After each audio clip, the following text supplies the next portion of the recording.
ดักน้อมมนตรีราชการมนตรีสกมกัจอตตะยูทาจนนังยูเวนเตสอมเตียขัดกำปงชนังปดัญญาโจรวมลบบำบัดปรมีนคล้ายเลิกกำปัวกาบไซปรมีนปัดดำใบโจรวมอภิวัตสังคม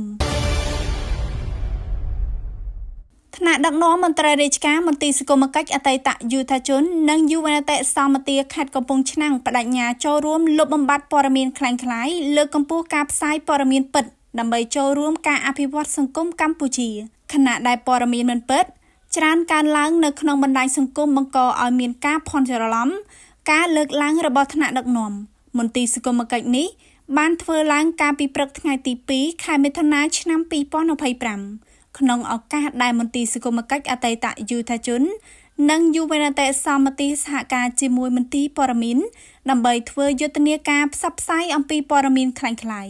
លោកឈៀងចន្ទធីប្រធានមន្ត្រីសង្គមគិច្ចអតីតយុទ្ធជននិងយុវនតេសមតិខេត្តកំពង់ឆ្នាំងបានបញ្ជាក់ថាព័ត៌មានពិតជាមានសារៈសំខាន់ណាស់នៅក្នុងពិភពលោកទាំងមូលក៏បានចាត់ទុកថាព័ត៌មានពិតគឺជាតម្រូវការប្រចាំថ្ងៃរបស់សាធារណជនមិនអាចខ្វះបាននៅគ្រប់កលៈទេសៈនៅក្នុងយុគសម័យនេះព័ត៌មានមិនពិតធ្វើឲ្យប៉ះពាល់ដល់បុគ្គលស្ថាប័ននិងសង្គមទូទៅព័ត៌មានមិនពិត Fake News បានក្លាយជាបញ្ហាដ៏រាលដាលប៉ះពាល់ដល់សង្គមនិងបំផ្លាញការមិនអាចទុកចិត្តបាននៃប្រព័ន្ធផ្សព្វផ្សាយដែលមានវិជ្ជាជីវៈការប្រយុទ្ធប្រឆាំងនឹងព័ត៌មានមិនពិតត្រូវការដំណោះស្រាយជាច្រើនដែលត្រូវធ្វើព្រមគ្នាការអប់រំសាធារណៈអំពីវិធីសាស្ត្រស្វែងរកប្រភពដែលអាចទុកចិត្តបានពិនិត្យផ្ទៀងផ្ទាត់ព័ត៌មាននិងចេះចោទសួរសហគមន៍អាចមានតួនាទីសំខាន់ក្នុងការលើកកម្ពស់ជំនាញគិតបានត្រឹមត្រូវនិងការយល់ដឹងអំពីការគ្រោះថ្នាក់នៃព័ត៌មានមិនពិតនៅក្នុងសហគមន៍របស់ខ្លួនដើម្បីយើងរួមគ្នាប្រយុទ្ធប្រឆាំងនឹងព័ត៌មានមិនពិតខ្ញុំដឹងថាមានព័ត៌មានคล้ายនៅក្នុងសង្គមคล้ายជួនកាលបើនិយាយឥឡូវប្រព័ន្ធចេះយឺទំនើបគេកាត់តកាត់អីទាំងរូបភាពទាំងសារសម្លេងផ្សេងជាងគេធ្លាប់កាត់សម្លេងថាដឹកនាំយកមកបំភ័យអ្នកដតីថាជាសម្លេងពិតតាមពិតជាព័ត៌មានមួយដែលធ្វើឲ្យមានផលប៉ះពាល់បាទដល់សង្គមហើយធ្វើការមានការភ័ន្តច្រឡំបាទចំពោះអ្នកដែលបានស្ដាប់មើលអញ្ចឹងព័ត៌មាននេះគឺអ្នកដែលផលិតឡើងគឺដើម្បីផលប្រយោជន៍របស់ពួកគេបាទធ្វើឲ្យមានការយល់ច្រឡំដើម្បីប្រឆាំងនឹងព័ត៌មានคล้ายជាសំណុំពរដល់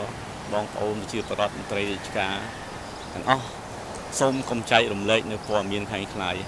ព្រោះព័ត៌មានคล้ายគ្មានប្រភពច្បាស់លាស់ទេអញ្ចឹងព័ត៌មានពិតគឺជាព័ត៌មានដែលមានเพจមានរូបភាពត្រឹមត្រូវហើយមានសកម្មភាពលោកសែងតារាវិជាដែលជាមន្ត្រីនៅមន្ទីរសង្គមកិច្ចអតីតយុទ្ធជននិងយុវនតេសមតិបានបង្ហាញពីការបដិញ្ញាចិត្តខ្ពស់ក្នុងការចូលរួមប្រយុទ្ធប្រឆាំងនៅព័ត៌មានមិនពិតដែលបានរាលដាលក្នុងសង្គមនាសម័យ Digital នេះព័ត៌មានមិនពិតគឺជាអន្តរាយដ៏ធំសម្រាប់សង្គមវាបំផ្លាញជំនឿបង្កការបែកបាក់និងគំរាមលើតម្លៃប្រជាធិបតេយ្យការប្រយុទ្ធប្រឆាំងចំពោះវិបត្តិនេះត្រូវការយុទ្ធសាស្ត្រដែលទូលំទូលាយ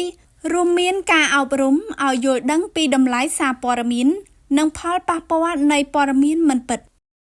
ហើយខ្ញុំធ្លាប់ដឹងធ្លាប់ឃើញធ្លាប់ឮព័ត៌មានคล้ายចែកចាយនៅក្នុងសង្គមកម្ពុជាយើងច្រើនបាទអ្វីដែលខ្ញុំមកពិសោធន៍នោះគឺព័ត៌មានคล้ายមកគ្រប់ស្ទើរតែរូបភាពទាំងអស់មានទាំងជាវីដេអូជាសារសម្លេងក៏ដូចជាលក្ខណៈអត្ថបទឬក៏ជាលក្ខណៈផ្សព្វផ្សាយផ្សេងច្រើនគ្រប់រូបភាពតែម្ដងមកក្នុងនាមខ្ញុំជាមន្ត្រីរាជការខ្ញុំបដិញ្ញាចិត្តចូលរួមដើម្បីលុបបំបាត់នៅព័ត៌មានคล้ายទាំងឡាយដែលបានផ្សព្វផ្សាយទៅលើសង្គមកម្ពុជាដែលជាពិសេសគឺផ្សព្វផ្សាយ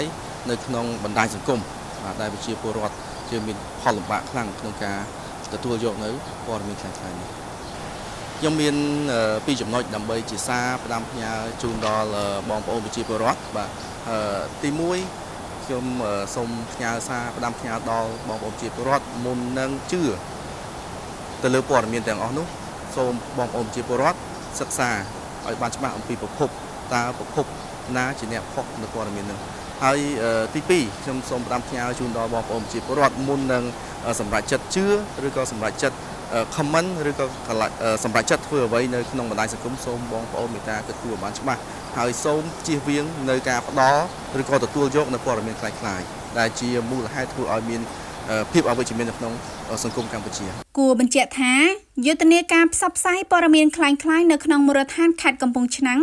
ដែលរៀបចំឡើងដោយមន្ទីរព័ត៌មានខេត្តដែលមានក្រុមសារព័ត៌មាននិងសាធារណមតិបានធ្វើឡើងជាបន្តបន្ទាប់នៅតាមសាលារៀនទីសាធារណៈ